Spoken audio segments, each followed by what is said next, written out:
one who is doing business with Hemeti and exporting guns to Sudan to kill women and children. And then he is there at the UN Assembly pretending. This guy is one of the most deceptive leaders we have ever seen in the history of this country. You know, everybody knows the arms in Sudan are from Kenya, and he is the one who is behind it. Then he is there pretending to condemn. You know, so good people, let us stay united, let us stay focused. We have a job to do. We're gonna do it. Kenyans are behind us 100%. It's only we leaders who can let them down.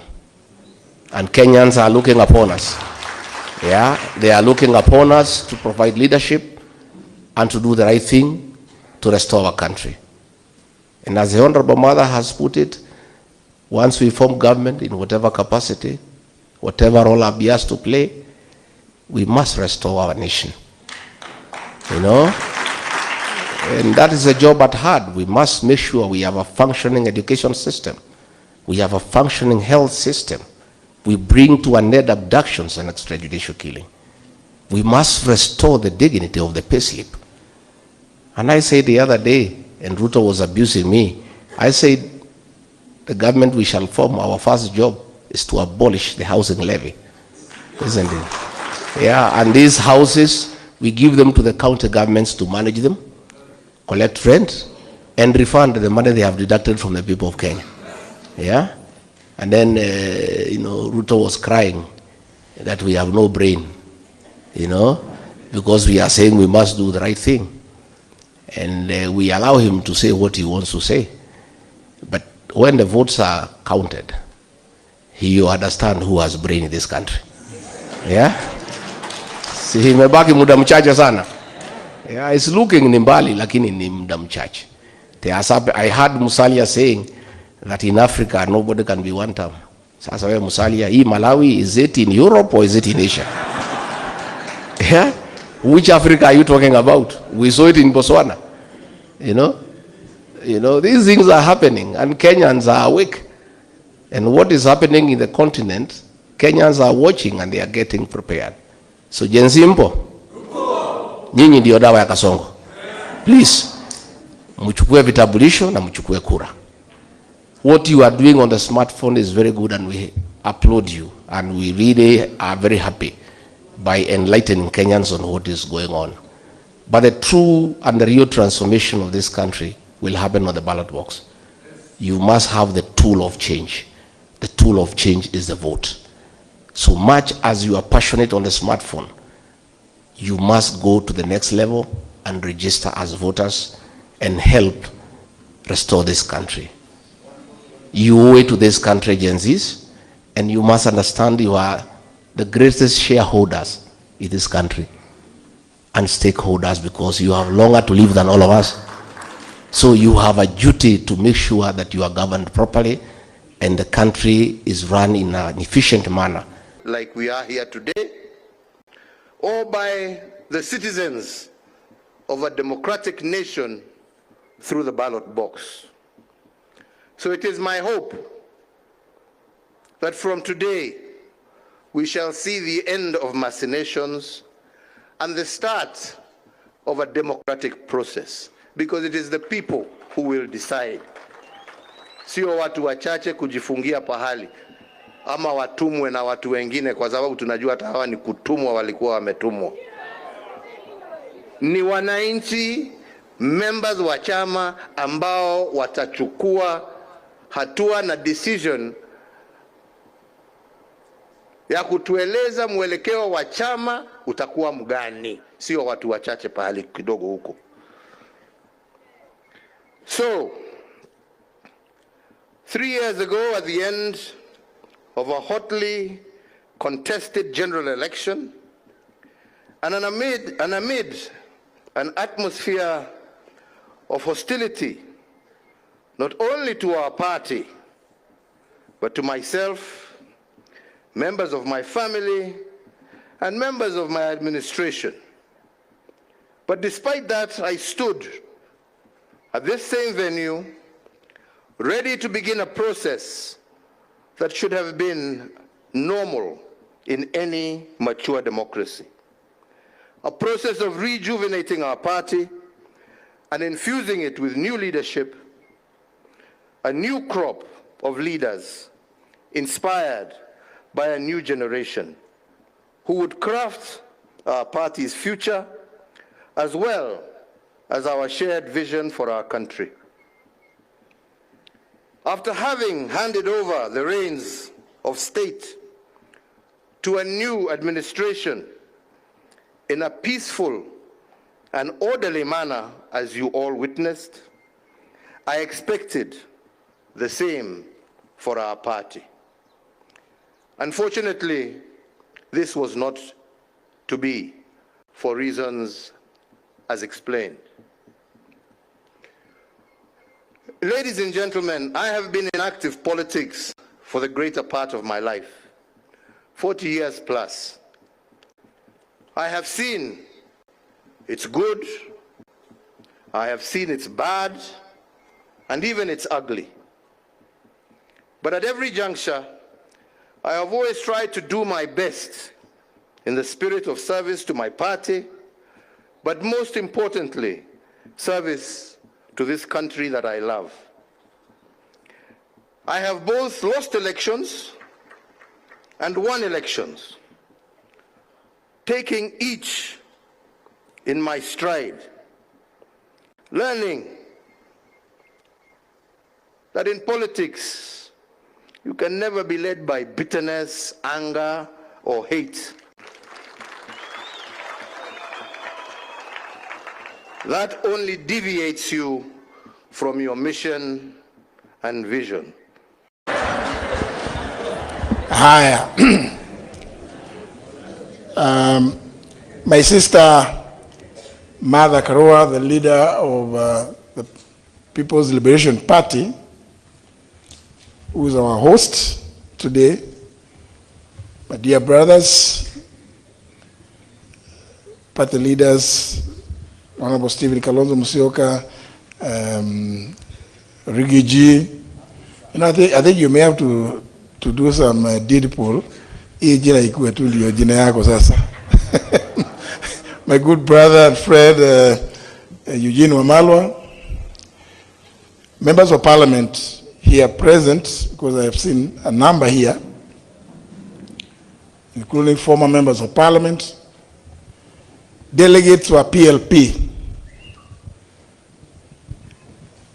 Nataka kuanza na jambo fupi sana,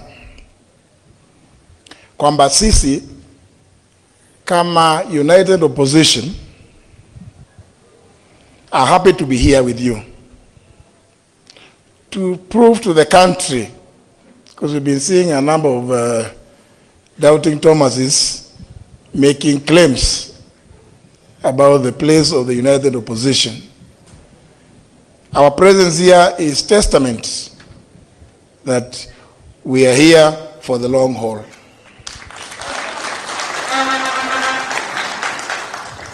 Mukituona hivyo, we are here for the long haul to accomplish the one-term mission.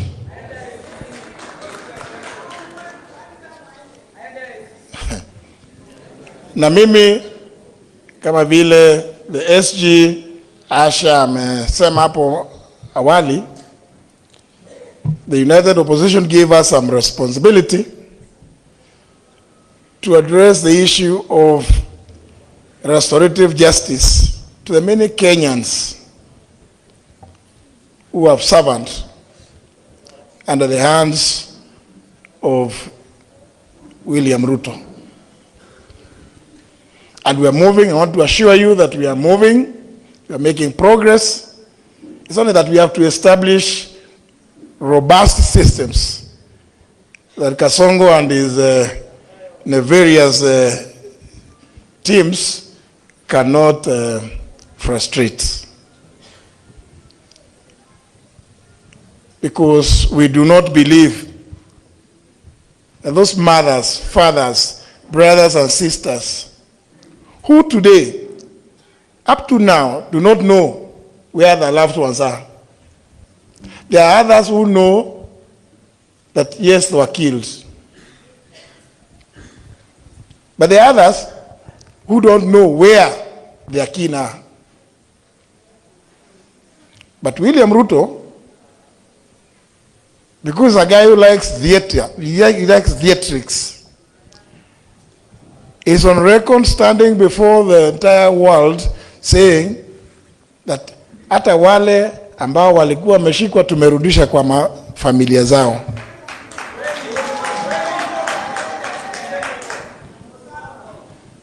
Tukamuuliza, kama umewarudisha unajua pahali walikuwa, kwa hivyo unajua ni nani alikuwa amewashika, na wale ambao wameua wewe unataka tu kwa sababu hii one term.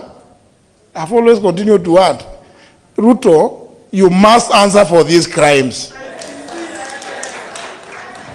It cannot be business as usual. We must make it absolutely clear to anybody and every Kenyan, no matter what station of life you may be, no matter what office you hold, that you cannot take away human life and fail to account. You must be held accountable. Na ndio tumesema, na watu wanaona kama mzaha, and I like what my good sister mother said, we must restore the rule of law.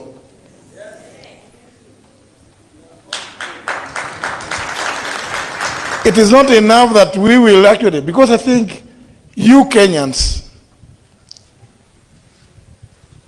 what I've heard Patrick Mururi, PK, we used to call him PK Mururi, Mheshimiwa, say, if you see any of us,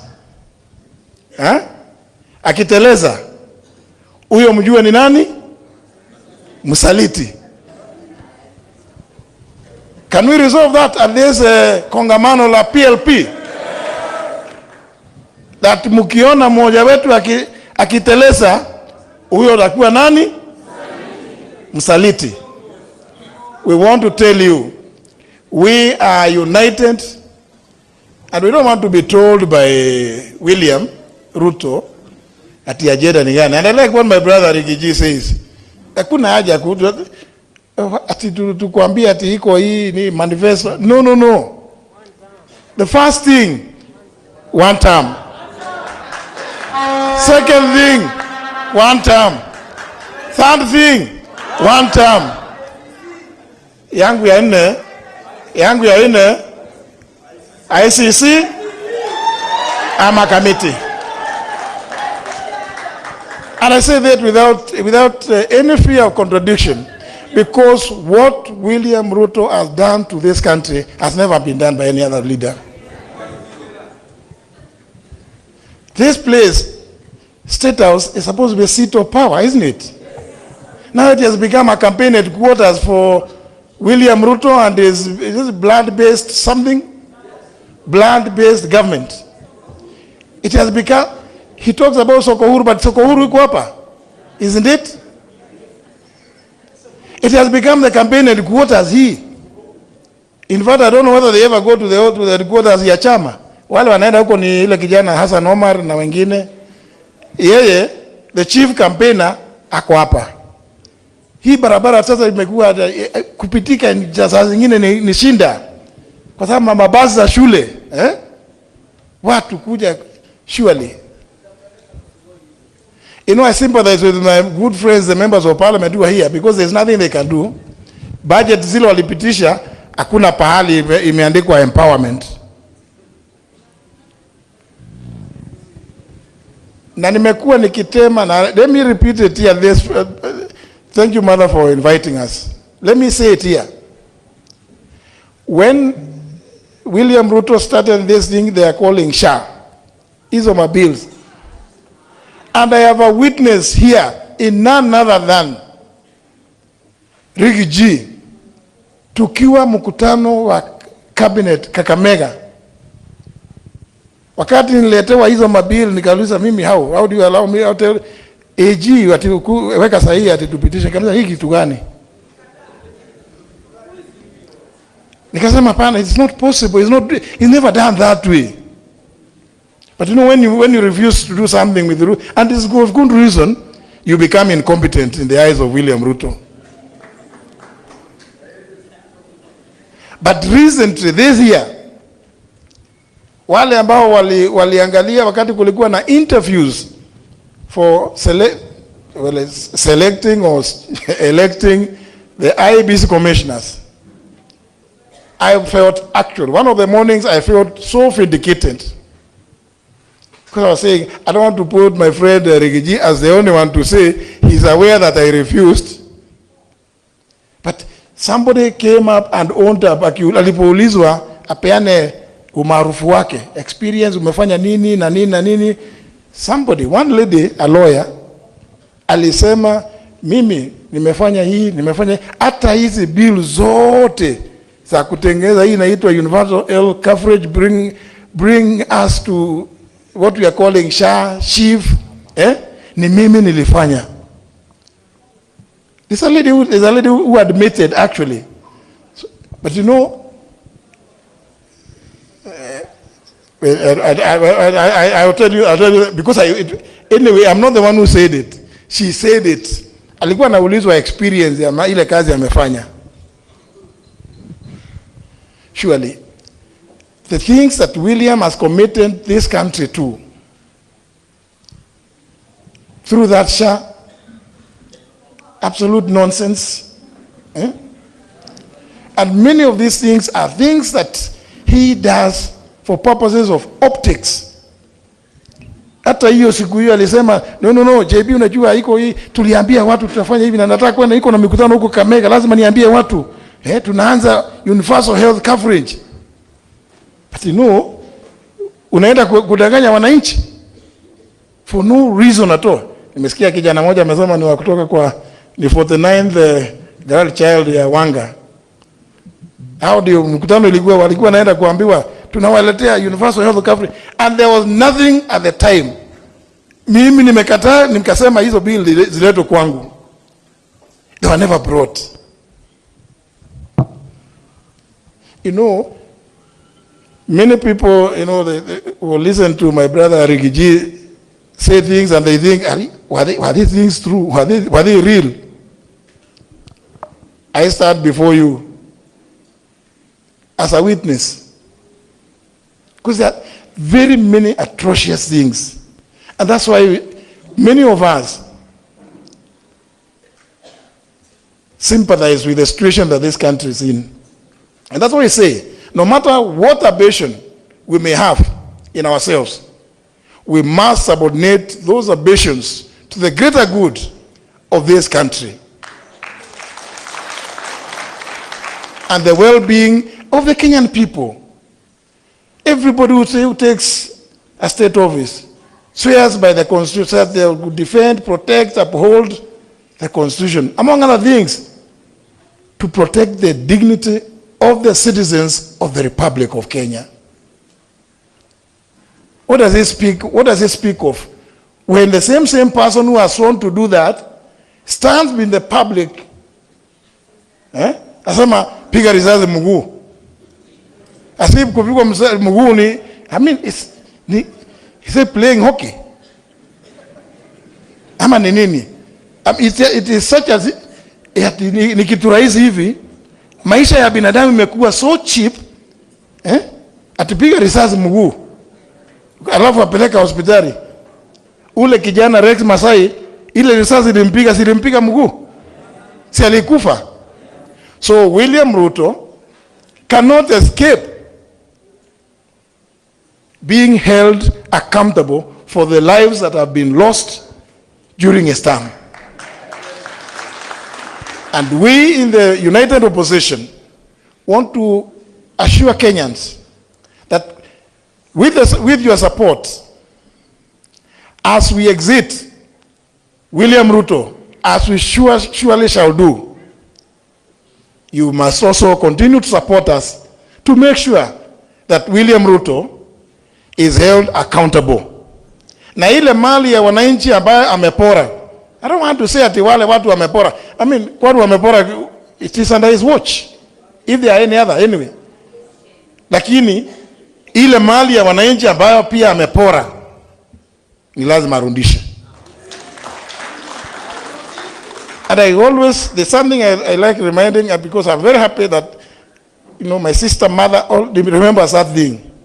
Muliona picha William Ruto akiwa kotini, wakiwa wameshtakiwa wakati moja na Joshua Kulei na Same Mwaita, kwa sababu ya ile 291 million walichukua hapa, wakisema wanauzia Kenya Pipeline shamba na bado ni msitu. I remember my sister pushed that thing, because when I was a chairman of Public Investments Committee and he was a member of my party, he tried to come to tell me ati, oh, JB unajua hiyo maneno sijui wakati ulikuwa KANU. Nikamwambia hapana, mimi sikuona hiyo. We still stood strong and recommended that William Ruto and those who are in his team, including Same Mwaita, because he was commissioner for lands, na Joshua Kulei wapelekwa kotini. And I always feel very happy and proud to associate myself with that decision, because it was taken up, that issue was taken up by my sister here, as she always pushed. So when we stand here to tell you ati ile amepora lazima tuwarudishie kwa sababu ni yenu, na hao wenye ameua, he must be held accountable, whether locally or internationally, we mean business. I want to thank you. I want to stop at that point, but still congratulate you for holding your NDC, and congratulate my dear sister, mother, and say, we've heard you, and we've heard you loud and clear. Na tumesikia mambo yale mother ametuambia, what her presidency would entail. Si mumesikia? It's exactly the same thing that we in the opposition want to see. And therefore, we must remain united. Thank you very much. God bless you. Asante sana JB. Asante sana kinara wa DP, a witness to the atrocities being committed by one William Ruto. And now, without much ado, I'll call my younger brother and friend and party leader for DAPK, Honorable Eugene.